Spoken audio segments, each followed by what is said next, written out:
The Mummy wasn't merely an action movie. It was carnage buried in sand, an ancient curse clawing its way into contemporary Hollywood, and a tale destined for disaster until fate warped it into legend. Behind the Poverty Row spectacle, it was peril on every front. Leonardo DiCaprio came within inches of playing Rick O'Connell. The desert itself made filmmaking a test of endurance, and what began as a wobbly studio risk emerged from the tombs as a cult classic. To really get why The Mummy transcended yet another monster remake, you need to excavate below the tomb dirt, scarabs, and mayhem that almost sank it. Because this was not only pulp adventure. It was a curse that would not be killed, and it had left behind 20 of the most bizarre, outlandish stories ever seen in Hollywood. If this kind of story touches your heart, if you're someone who cares about truth, responsibility, and speaking up for the voiceless, please like this video, subscribe to our channel Star Vault TV, and share it with someone who should hear it. Let's get started. Long before Brendan Fraser ever cracked his whip out in the desert, The Mummy was Hollywood's biggest failure. For almost a decade, Universal continued to try to revive it, and every effort disintegrated to ashes. Horror virtuoso Clive Barker made a pitch for a psychedelic art house horror about a cursed museum curator who keeps dark relics, something more in the vein of Lovecraft than popcorn excitement. The studio deemed it too weird, too gruesome, and shelved it. Joe Dante next had to go with a love tragedy version, seeing Daniel Day-Lewis as a mummy in Shakespearean garb tormented by love. It failed amidst budget conflicts. Then George Romero attempted it, blending medical technology with satire in a script where a contemporary archaeologist uses an MRI scanner to bring back Imhotep. Universal rejected the expense and the strangeness. Even Wes Craven went around the project, although his idea never got beyond paper. Again and again, the project escaped their grasp. Too strange, too dark, too costly. The Mummy was a dead body that no one could bring back to life, until Stephen Sommers appeared with an entirely different approach. Rather than dark horror, he envisioned swashbuckling adventure, romance, comedy, pulp thrills, a nostalgia for old Hollywood-style escapism. Universal finally made the gamble. Dozens of other failed attempts turned to dust, but Sommers' vision broke, opened the tomb, and resurrected the dead. Initially, however, The Mummy nearly remained under wraps as a low-budget B-movie. Universal was willing to produce it for a mere $15 million, film it quickly, and then forget about it. The Mummy would have been another affordable throwaway fright flick. And then fate intervened in the guise of a speaking pig. Babe, Pig in the City, a kid's sequel, tanked so spectacularly that it precipitated a management shakeup at Universal. The new administrators needed to establish themselves with a huge, daring film. They did not want a throwaway B-movie. They wanted to make a blockbuster. Overnight, the budget of The Mummy was raised from $15 million to $80 million, turning it from a forgotten remake of a monster into one of the decade's biggest studio risks. A pig paved the way for the desert epic. Leonardo DiCaprio was the most popular actor in the world in 1997 after Titanic. Studios pleaded with him to sign their films, and Universal presented him with The Mummy. DiCaprio was interested in it. He enjoyed the script and was prepared to trade the frozen seas of Titanic for the scorching desert sands of the Sahara, but he'd already signed up for the beach. Contractually obligated, he had to refuse Universal. The bitter irony was that the beach wound up pushback, so technically he could have made both movies if he had waited. Too late, though. Brendan Fraser had already been cast. Fraser wasn't the shoo-in guy, and less known for heroic swagger, more for George of the Jungle, but he played just the right combination of Indiana Jones' swagger and goofy bonhomie that characterized Rick O'Connell. Ironically, the part DiCaprio accidentally missed became the one that made Fraser a legend. Casting Evelyn Carnahan was no less melodramatic. Universal considered Jennifer Lopez, freshly out of Selena, and Ashley Judd on the rise from thrillers like Kiss the Girls. Both were talented actresses, but neither quite fit the tone.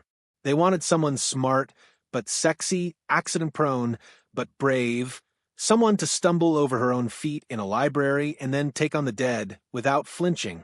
This part was read by Rachel Weisz, a virtual unknown, who aced it. She brought brains, sensitivity, and firecracker passion to the role. Overnight, she became a star. Weisz has since confessed she had no idea how huge The Mummy was going to get. She just knew that playing Evelyn revolutionized her life. It was more perilous to film the movie than whatever adversity the characters encountered in it.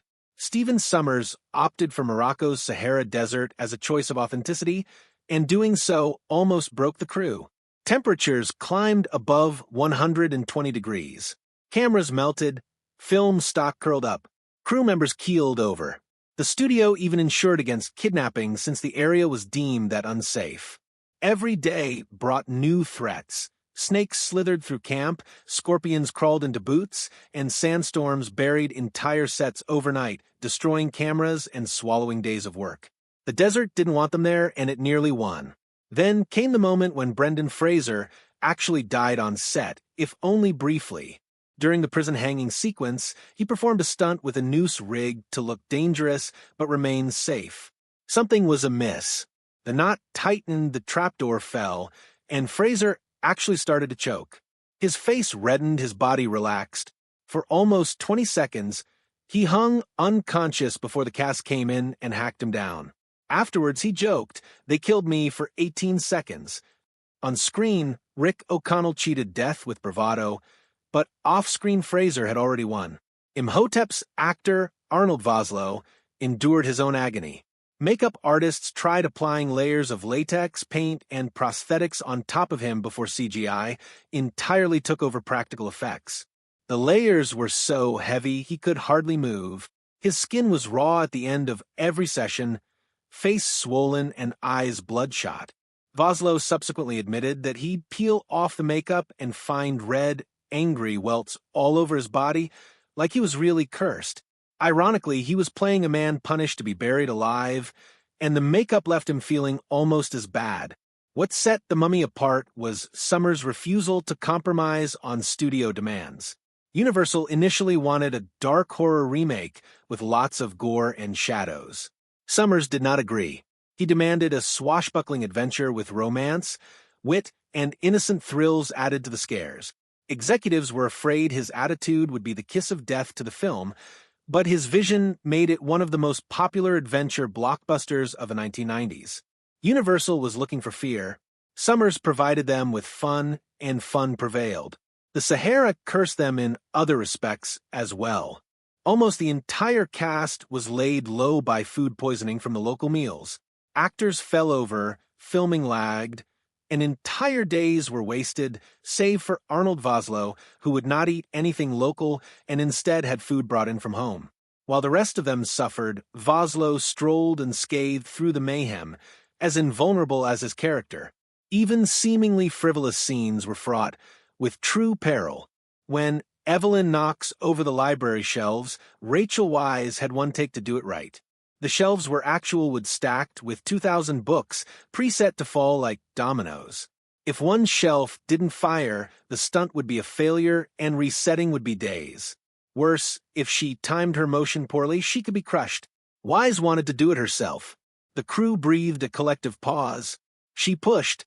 The shelves collapsed in orderly sequence, one of the most humorous and where are they now moments in the film, but one that might have killed her.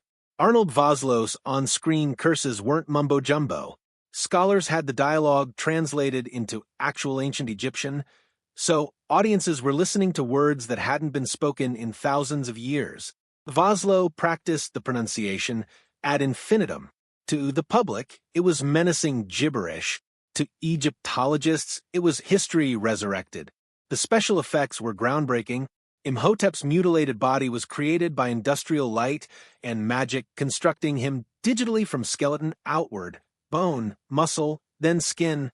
Never before had the technology been extended so far, and the effects were groundbreaking.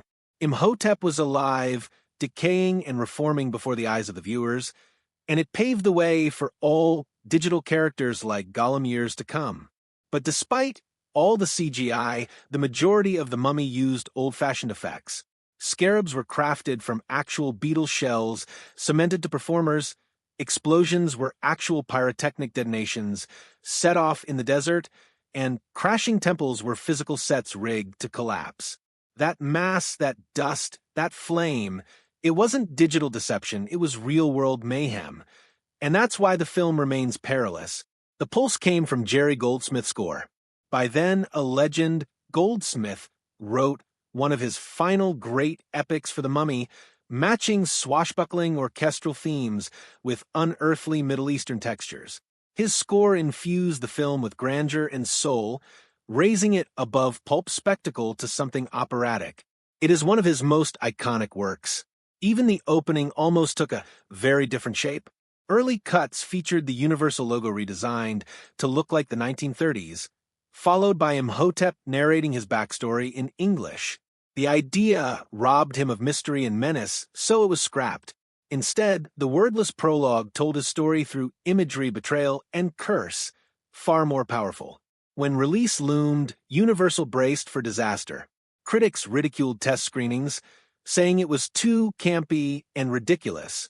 Executives were concerned that audiences would dismiss it, but opening weekend proved everybody wrong. On an $80 million budget, The Mummy grossed $415 million worldwide, making one of the biggest box office successes of 1999. Brendan Fraser was established as a legitimate action hero. Rachel Weisz was a household name. Arnold Vosloo's Imhotep went down in monster movie history. What was designed to bomb instead revived a franchise. Its success translated to beyond the cinemas.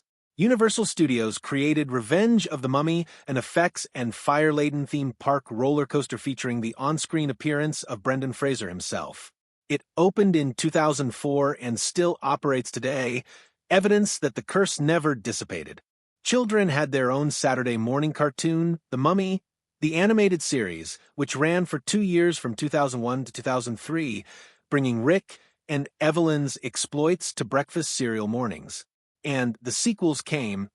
The Mummy Returns in 2001, where The Rock made his first big-screen starring appearance, and The Mummy, Tomb of the Dragon Emperor in 2008.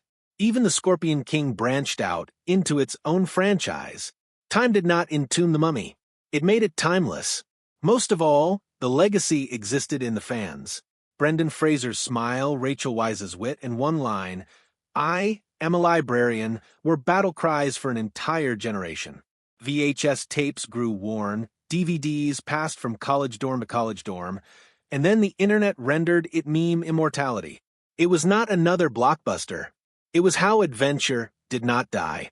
And one last bonus tidbit. Patricia Velasquez's performance as Anxu Naaman revealed nearly everything. Apart from a loincloth, some accessories, and pasties, she was naked, painted with an extensive system of golden body paint that took 4 hours to paint on every morning. She couldn't sweat, couldn't lean, couldn't move incorrectly, or the illusion would smudge. In a movie that is made up of falling temples and CGI creatures, one of its most memorable shots was created out of nothing more than patience, paint, and vulnerability. The Mummy was meant to be an end, the curse of a remake monster that perished in Hollywood's graveyard. Instead, it weathered desert temperatures, lethal stunts, critical doubts, and a decade of dead scripts. It emerged out of chaos into cult icon. And years later, it still rages across screens, roller coasters, and internet memes. For some tales are never meant to vanish. They're meant to endure,